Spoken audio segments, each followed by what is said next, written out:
दोस्तों नमस्कार, जय हिंद, वंदे मातरम। ये आप लोगों के लिए मोस्ट इम्पोर्टेंट क्वेश्चंस कल सुबह के पेपर के लिए मैं लेकर आ चुका हूँ। कक्षा 10वीं एमपी बोर्ड, बिल्कुल सारे क्वेश्चन आप लोगों के लिए बहुत ही मोस्ट इम्पोर्टेंट है। तो आइए हम स्टार्ट करते हैं आप लोगों के ये अति महत्वपूर्ण वीडियो को। ठीक है,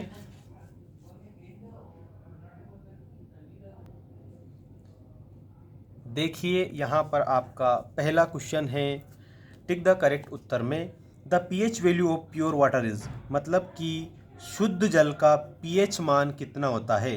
तो याद रखना, शुद्ध जल का पीएच मान होता है 7। शुद्ध जल का पीएच मान 7 आपको उत्तर में बताना है। इसके बाद में आपका अगला प्रश्न है, किस धातु को चाकू से काटा जा सकता है।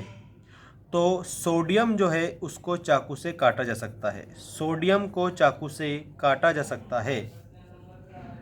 नेक्स्ट आप देखेंगे, अपच का उपचार करने के लिए निम्न में से किस औषधि का उपयोग होगा। तो एंटासिड एक औषधि है, ध्यान रखना आप सभी।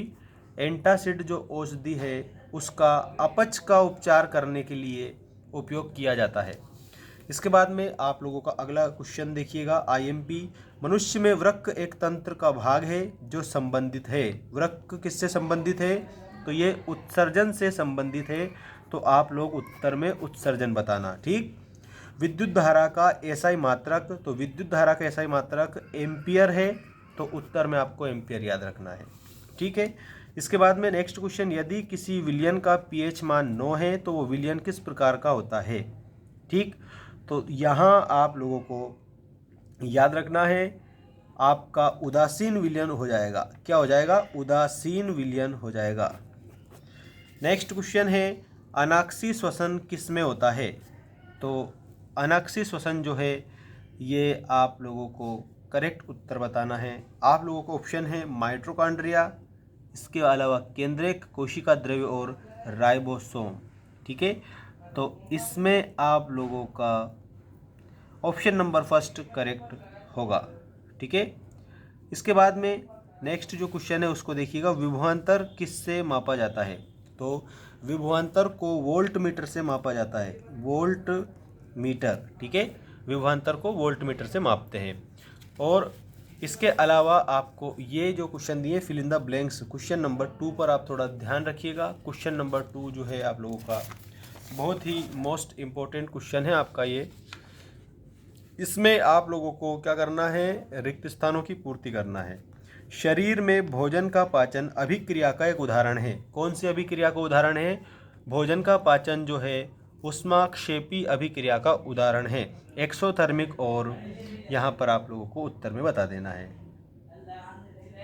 और डिकम्पोजिशन, एक्सोथर्मिक और डिकम्पोजिशन करेक्ट आंसर। विरंजक चूर्ण का रासायनिक सूत्र बिल्कुल मोस्ट इंपॉर्टेंट है। ये विरंजक चूर्ण का रासायनिक सूत्र है CaOCl2। ठीक है, ध्यान रखना, बहुत ही मोस्ट क्वेश्चन मैं आप लोगों को बता रहा हूँ कल के लिए। इसके बाद, धातुओं को खींचकर पतले तार बनाए जा सकते हैं, इस गुणधर्म को क्या कहते हैं। धातुओं को खींचकर जो पतले तार बनाए जाते हैं इस गुणधर्म को तन्यता बोला जाता है। ठीक है, डक्टिलिटी इसका आपका करेक्ट उत्तर हो जाएगा।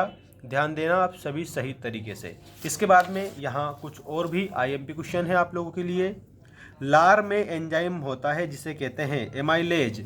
लार में जो एंजाइम पाया जाता है उसको क्या कहेंगे, तो आप लोग बताएंगे, उसको हम एमाइलेज कहेंगे। क्या कहेंगे, एमाइलेज कहेंगे।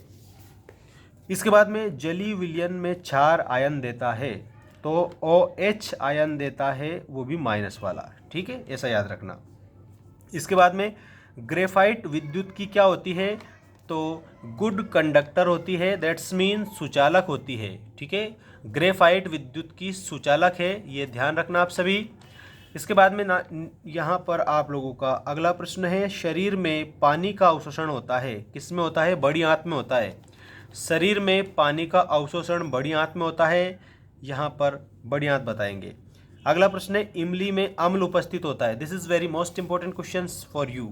इमली में टार्टरिक अम्ल उपस्थित होता है, इमली में टार्टरिक अम्ल होगा, तो आप टार्टरिक उत्तर में याद रखना। ठीक है, इसके बाद में यहाँ पर विस्थापन अभिक्रिया का उदाहरण देखिए, कितना आईएमपी क्वेश्चन है आप लोगों के लिए। विस्थापन अभिक्रिया का एक उदाहरण, तो ये रहा आपका Zn+CuSO4 JnSO4+Cu, ये आप लोगों को याद रखना है, ठीक है। और अगर इसका आपको PDF चाहिए तो टेलीग्राम को ज्वाइन कर लीजिएगा, टेलीग्राम पर आपको इसका PDF मिल जाएगा, ठीक है। लिंक हमने डिस्क्रिप्शन में दे दी है, वहाँ पर सारे PDF अपलोड कर देंगे इस वीडियो को अपलोड करने के जस्ट बाद। देखिएगा, नेक्स्ट है प्लास्टर ऑफ पेरिस के जल के साथ अभिक्रिया के लिए समीकरण लिखिए। तो ये आप लोगों की CaSO4 1/2H2O + 1/2H2O CaSO4.2H2O, ये आप लोगों की करेक्ट उत्तर आपका ये रहा, ठीक है। और अगला देखिएगा, प्लेटिनम सोना एवं चांदी का उपयोग आभूषण बनाने के लिए क्यों किया जाता है, ठीक है। क्योंकि ये धातुएं कम क्रियाशील होती है और चमकीली होती है, इसलिए प्लेटिनम सोना चांदी का उपयोग आभूषण बनाने के लिए किया जाता है, क्योंकि ये चमकीली होती है और कम क्रियाशील होती है। पौधों में गैसों का विनिमय किसके द्वारा होता है? रंध्र के द्वारा। देखो, जो रंध्र है उसके द्वारा पौधे क्या करते हैं? सांस लेते हैं, ठीक। ऐसे याद रखना, रंध्र पाए जाते हैं, उसमें गैसों का विनिमय होता है, आना जाना होता है, ऐसा याद रखना आप सभी। और पौधों की पत्तियों में क्लोरोफिल पाई जाती है, जिसके कारण पत्तियां हरी होती है, ये आपको उत्तर में याद रखना है। ऑक्सीजन की उपस्थिति में होने वाले श्वसन को क्या कहेंगे? तो ऑक्सी श्वसन कहेंगे, ठीक है। Aerobic respiration is correct answer. प्रकाश संश्लेषण से निकलने वाली गैस ऑक्सीजन है, याद रखना, ऑक्सीजन है प्रकाश संश्लेषण से निकलने वाली गैस। और परिपथ में विद्युत धारा किस यंत्र से मापी जाती है? तो अमीटर से मापी जाती है, ammeter is correct answer. Ammeter से क्या मापी जाती है?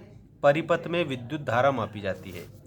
और शरीर में अपशिष्ट को निकालने की प्रक्रिया को क्या कहते हैं? मतलब कि जो गंदे पदार्थ हैं उनको निकालने की प्रक्रिया उत्सर्जन कहलाती है, ठीक है। Exertion will be correct answer. शरीर से अपशिष्ट को निकालने वाली प्रक्रिया उत्सर्जन होगी। और ये आपकी जोड़ी आ चुकी है, जोड़ी को ध्यान रखना। श्वसन जो है ये ऑक्सीकरण, इसके आगे आपको उत्तर में लिखना है, श्वसन में ऑक्सीकरण, ठीक है। प्रकाश संश्लेषण, तो प्रकाश संश्लेषण सूर्य के प्रकाश की उपस्थिति में प्रकाश संश्लेषण होता है। वृक्काणु, जिनको नेफ्रॉन भी बोला जाता है, इसमें ये वृक्क याद रखेंगे। कैल्शियम ऑक्साइड, तो कैल्शियम ऑक्साइड बिना बुझा हुआ जो चूना है वो कैल्शियम ऑक्साइड। पाचन, तो यहाँ पर पाचन में आप लोगों को आहार नाल कंप्लीट करना है, आहार नाल, ये रहा आपका आहार नाल, ठीक है। इसके बाद में सिरका, ये जो सिरका है इसमें आप लोगों को एसिटिक अम्ल बता देना है, एसिटिक अम्ल। ये रही आप लोगों की सारी IMP जोड़ी कंप्लीट, ठीक है।